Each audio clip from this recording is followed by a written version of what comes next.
able to interact with different government leaders and different people from different sectors, and also being part of the other people, members of the diaspora who represent different organizations. Some have NGOs, some have leadership position in their diaspora, and being able to interact with all those people and bring together ideas and opinions that can build our country.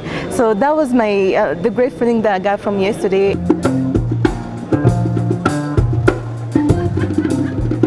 Umushyikirano for me is first participation, dialogue, and self-reliance.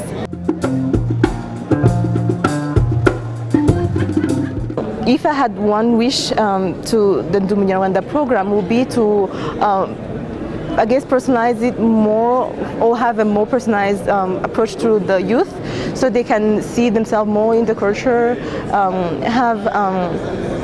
and also I guess maybe encourage them to learn more about the language, all the other things that make them Rwandan truly.